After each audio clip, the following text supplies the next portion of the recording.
Hello student, आप सभी लोगों का अपना YouTube channel Rathore education point में बहुत बहुत स्वागत है। आज हम लोग आईटीआई वालों के लिए 30 मोस्ट वीवीआई प्रश्न जो आपके एग्जाम में लगातार पूछे जा रहे हैं, तो हम इन सभी प्रश्नों को अच्छे से याद आपको करवा देंगे और इसका पीडीएफ व्हाट्सएप ग्रुप पे मिल जाएगा। सभी लोग व्हाट्सएप से जुड़ जाएंगे।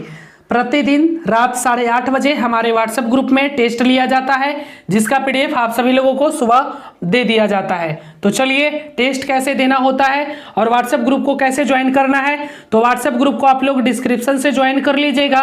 और जो नए विद्यार्थी हैं, जो टेस्ट देने में प्रॉब्लम आ रही है, तो आपको बता दे, टेस्ट देने के लिए आपको कुछ नहीं करना होता। टेस्ट देने के लिए बस आपको लिंक पर क्लिक करना होता है। जैसे आईटीआई का टेस्ट, आईटीआई वाले ग्रुप में हम चले जाते हैं। मैं यहाँ पर सर्च कर लेता हूँ, या ऊपर ही आईटीआई व्हाट्सएप ग्रुप देख लीजिए। इसमें प्रतिदिन 8:30 बजे टेस्ट होती है। कल टेस्ट हुआ था, देख लीजिए 8:30 बजे। इस पर क्लिक कर देंगे। देखिए, जो ब्लू होता है, ब्लू रंग का होता है, उस पर एक लिंक होता है, उस पर ही आपको क्लिक करना होता है और टेस्ट को देना होता है। तो मैं इस पर क्लिक कर लूँगा। उसके बाद ये आपको क्रोम में लेके आएगा और इसके बाद यहाँ पर स्टार्ट पर क्लिक कर देंगे। आपको दिख रहा होगा स्टार्ट वाले पे क्लिक कर देंगे। ठीक है, यहाँ पर नाम बोल रहा है, आप अपना नाम दे देंगे। यहाँ पर नंबर भी दे देंगे आप अपना, ताकि आपको प्राइज वगैरह मिल सके। मैं अपना नंबर दे देता हूँ 9570। आप अपना नंबर देना, ठीक है। मेरा नंबर मत दे देना रसूल्ला, ठीक है। मैं दे देता हूँ नंबर 957064, ये मेरा नंबर है, ठीक है।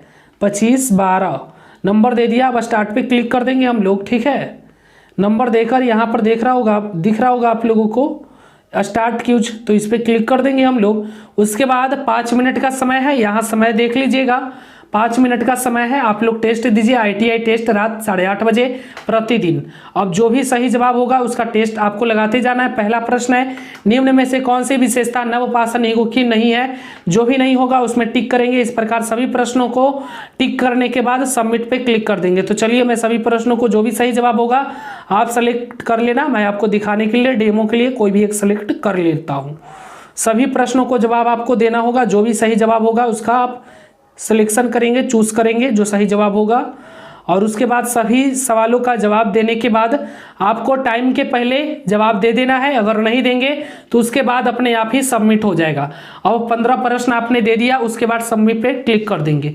सबमिटेड हो गया। उसके बाद आपका रिजल्ट आपको बता देगा। देखिए, आपका रिजल्ट बता दिया, आपने कितना गलती किया, कितना करेक्ट किया, कितना स्किप किया और आपका कितना % स्कोर आया। 4 सही जवाब दिए, आपका 27% स्कोर हुआ है। अगर आपका 70% स्कोर आ रहा है, यानी 70% यहाँ पे रहा है, यानी कि आपकी तैयारी बहुत ही अच्छी चल रही है।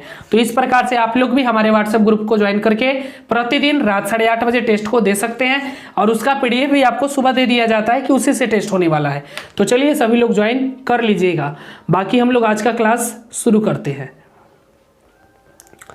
चलिए, आईटीआई क्लास। चलिए, फर्स्ट प्रश्न है, समझिएगा, बहुत ही इंपॉर्टेंट है। चीन सागर, समझिएगा, चीन सागर में आने वाले उष्ण कटिबंधीय चक्रवात का क्या नाम है? बताइए। सही जवाब हो जाएगा ऑप्शन डी, टाइफून। याद रखिएगा, टाइफून। चलिए, नेक्स्ट प्रश्न है हमारा, ईस्ट इंडिया कंपनी का गठन किस वर्ष ईस्वी में हुआ था? बताइए। सही जवाब 1600 ईस्वी में हुआ था, 1600 ईस्वी। चलिए, ऑप्शन सी हो जाएगा। चलिए, नेक्स्ट प्रश्न है, निम्नलिखित में से कौन सा मुगल शासक अशिक्षित था? मतलब शिक्षित नहीं था, पढ़ा लिखा नहीं था। कौन है मुगल शासक जो अशिक्षित था? सही जवाब ऑप्शन सी, अकबर। अकबर जो था अशिक्षित था, है ना। अकबर जो था वो अशिक्षित था। चलिए, नेक्स्ट प्रश्न है हमारा 4 नंबर, निम्नलिखित में से किसके दैनिक तापमान में अंतर सर्वाधिक होता है? बताइए। निम्नलिखित में से किसके दैनिक तापमान में अंतर सर्वाधिक होता है? सही जवाब ऑप्शन ए, मरुस्थल। याद रखिएगा, मरुस्थल। चलिए, नेक्स्ट प्रश्न है हमारा 5 नंबर, निम्नलिखित में से कौन एक तारा है? बताइए। निम्नलिखित में से कौन एक तारा है? सही जवाब ऑप्शन डी, सूर्य। सूर्य एक प्रकार का क्या तारा है? सूर्य एक तारा है। चलिए, नेक्स्ट प्रश्न चलेंगे। उसके पहले आईटीआई वाले स्टूडेंट के लिए अगर सिलेक्शन चाहते हैं आप अपने, तो 100% सिलेक्शन नोट्स लेकर आ गए हैं। आपकी सफलता हमारी पहचान है।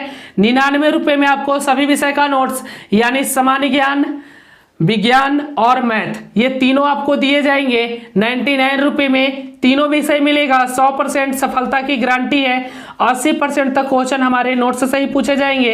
इसमें 1000 प्लस ऑब्जेक्टिव क्वेश्चन है, तो देर मत करिए, अभी धमाका ऑफर चल रहा है, आप जल्दी से जल्दी नोट्स खरीद लीजिए व्हाट्सअप करके। व्हाट्सअप नंबर दिख रहा होगा स्क्रीन पे भी, व्हाट्सअप नंबर यही है। जिनको अधिक जानकारी लेना है कांटेक्ट भी कर सकते हैं। तो चलिए आगे बढ़ते हैं। जिनको अपना सिलेक्शन करवानी है, निश्चित सफलता प्राप्त करनी है, तो नोट्स तो लेना ही पड़ेगा। 99 रुपया लगा के आप हमारे नोट्स को खरीद लीजिएगा।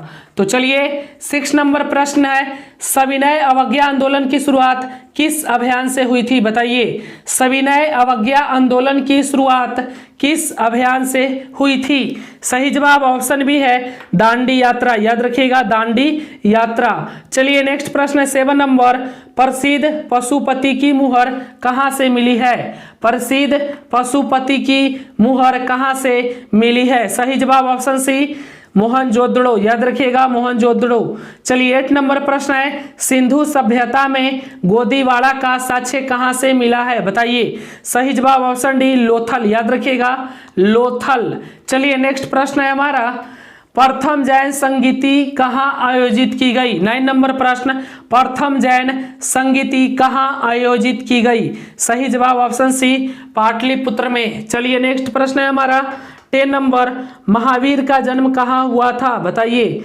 महावीर का जन्म कहाँ हुआ था? बताइए। सही जवाब है ऑप्शन ए वैशाली में, याद रखिएगा वैशाली में हुआ था। चलिए नेक्स्ट प्रश्न है, अशोक ने कलिंग पर कब आक्रमण किया था? बताइए, अशोक ने कलिंग पर कब आक्रमण किया था? देखिए आईटीआई वाले स्टूडेंट को दिक्कत होता है, उनको सिलेबस ही नहीं पता है, पढ़ना क्या है, फालतू चीजें पढ़ते रहते हैं, इसलिए उनकी सिलेक्शन नहीं हो पाती।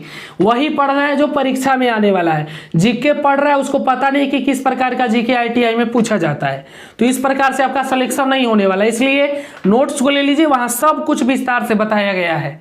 तो चलिए, अशोक ने कलिंग पर कब आक्रमण किया? सही जवाब 261 ईसा पूर्व में।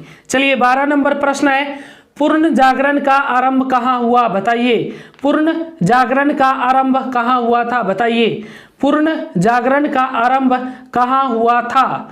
12 नंबर प्रश्न, सही जवाब इटली, याद रखिएगा पूर्ण जागरण का आरंभ कहाँ हुआ था? इटली।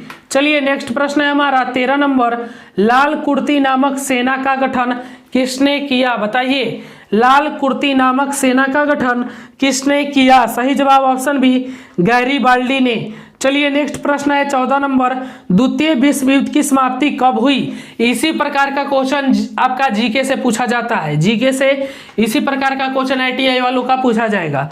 द्वितीय विश्व युद्ध की समाप्ति कब हुई थी? सही जवाब 1945 ईस्वी में। चलिए नेक्स्ट प्रश्न है, रूसी साम्राज्य को राष्ट्रों का कारीगर किसने कहा था? रूसी साम्राज्य को राष्ट्रों का कारीगर किसने कहा था? सही जवाब लेनिन, याद रखिएगा लेनिन। चलिए नेक्स्ट प्रश्न है 16 नंबर, वायु दाब मापने का यंत्र है, वायु दाब मापने का यंत्र है, सही जवाब बैरोमीटर, याद रखिएगा वायु दाब मापने का यंत्र है बैरोमीटर। चलिए नेक्स्ट प्रश्न है हमारा 17 नंबर प्रश्न है, ओजोन परत किस वायुमंडलीय परत में पाई जाती है? बताइए, ओजोन परत किस वायुमंडलीय परत में पाई जाती है? सही जवाब है समतापमंडल में, याद रखिएगा समताप मंडल में। चलिए नेक्स्ट प्रश्न है 18 नंबर, राष्ट्रपति के कार्यकाल की अवधि है? बताइए, राष्ट्रपति के कार्यकाल की अवधि है? सही जवाब ऑप्शन बी 5 वर्ष, याद रखिएगा 5 वर्ष, राष्ट्रपति के कार्यकाल की अवधि है 5 वर्ष। चलिए नेक्स्ट प्रश्न है, राष्ट्रीय विकास परिषद की स्थापना कब की गई?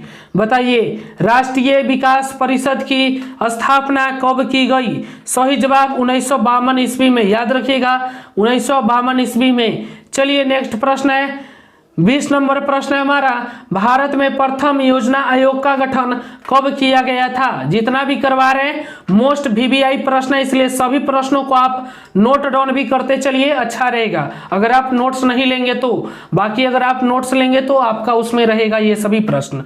भारत में प्रथम योजना आयोग का गठन कब किया गया? सही जवाब ऑप्शन बी 15 मार्च 1950 ईस्वी को चलिए नेक्स्ट प्रश्न है, भारतीय संसद के ऊपरी सदन को कहा जाता है। भारतीय संसद के ऊपरी सदन को कहा जाता है ऑप्शन बी राज्यसभा, याद रखिएगा राज्यसभा। चलिए नेक्स्ट प्रश्न है, मानव ने सर्वप्रथम किस धातु का प्रयोग किया, बताइए मानव ने सर्वप्रथम किस धातु का प्रयोग किया। सही जवाब तांबा, याद रखिएगा तांबा, तांबा। चलिए नेक्स्ट प्रश्न है 23, सिकंदर कहाँ का शासक था, बताइए 23 है, सिकंदर कहाँ का शासक था, बताइए। सही जवाब ऑप्शन ए मकदुनिया, याद रखिएगा सिकंदर कहाँ का शासक था, मकदुनिया का, याद रखिएगा मकदुनिया का। चलिए नेक्स्ट प्रश्न, नेक्स्ट प्रश्न है हमारा 24, कोलकाता में उच्च न्यायालय की स्थापना कब हुई। यह भी प्रश्न काफी इंपॉर्टेंट है, कोलकाता में उच्च न्यायालय की स्थापना कब हुई थी, 1974 ईस्वी में, याद रखिएगा 1774 ईस्वी में, सॉरी 1774 ईस्वी में। चलिए नेक्स्ट प्रश्न है, भारतीय राष्ट्रीय कांग्रेस की स्थापना कब हुई, बताइए भारतीय राष्ट्रीय कांग्रेस की स्थापना कब हुई। सही जवाब 1885 ईस्वी में, याद रखिएगा 1885 ईस्वी में। चलिए नेक्स्ट प्रश्न है 26, 17 दिसंबर 1927 को जॉन सॉन्डर्स को किसने हत्या कर दी थी, बताइए 17 दिसंबर 1927 को जॉन सॉन्डर्स की किसने हत्या कर दी थी। सही जवाब ऑप्शन ए भगत सिंह, याद रखिएगा भगत सिंह ने। चलिए 27 है, जेबी, याद रखिएगा जेबी डनलप ने किसका आविष्कार किया था, बताइए जेबी डनलप ने किसका आविष्कार किया था। सही जवाब ऑप्शन सी रबर टायर का, रबर टायर का। चलिए 28 नंबर प्रश्न, चलिए इधर आ गया 28 क्या है मेरे रसगुल्लो, समझिएगा 28 नंबर प्रश्न बोल रहा है हमसे, वर्ष 1917 में, वर्ष 1917 ईस्वी में महात्मा गांधी द्वारा चंपारण से कौन सा आंदोलन शुरू किया गया था, बताइए चंपारण से कौन सा आंदोलन शुरू किया गया, बताइए। सही जवाब क्या हो जाएगा 28 का सही जवाब सत्याग्रह आंदोलन था, सत्याग्रह 28 का ए हो जाएगा ऑप्शन सत्याग्रह। चलिए नेक्स्ट प्रश्न है 29 है, पृथ्वी का ध्रुवीय व्यास उसके विषुवतीय व्यास में कितना कम है, बताइए पृथ्वी का ध्रुवीय व्यास उसके विषुवतीय व्यास से कितना कम है। ऑप्शन बी हो जाएगा 43 किमी, 43 किमी। चलिए नेक्स्ट 30 नंबर प्रश्न है, 1 मई को कहा जाता है, 1 मई को कहा जाता है, बताइए 30 नंबर का सही जवाब मजदूर दिवस। 1 मई जल्दी में हम लोगों ने क्या मनाया था, मजदूर दिवस मनाया था। और दिवस से 1 नंबर का प्रश्न तो एकदम फिक्स है, ITI वाले लिख कर रख लो, इसलिए जितना भी दिवस है उसको सब याद कर लेना, इंपॉर्टेंट वाले को, या मैं टेलीग्राम में दे दूंगा, आप लोग ज्वाइन कर लो, वहां से याद कर लेना, ठीक है, क्योंकि दिवस से 1 नंबर का प्रश्न पूछता है ITI वाले में। तो चलिए मैंने आप सभी लोगों को 30 मोस्ट VVI क्वेश्चन करवा दिया, रामबाण क्वेश्चन है, इन सभी प्रश्नों को आप अच्छे से याद कर लीजिएगा, ठीक है, इन सभी प्रश्नों को आप अच्छे से याद कर लीजिएगा। तो चलिए इस क्लास को यहीं पे समाप्त करते हैं, और जो लोग नोट्स नहीं लिए हैं नोट्स ले लीजिएगा, सफलता की 100% गारंटी। हंसते रहिए, मुस्कुराते रहिए, आगे बढ़ते रहिए, तबाही मचाते रहिए। जय हिंद, जय भारत, वंदे मातरम।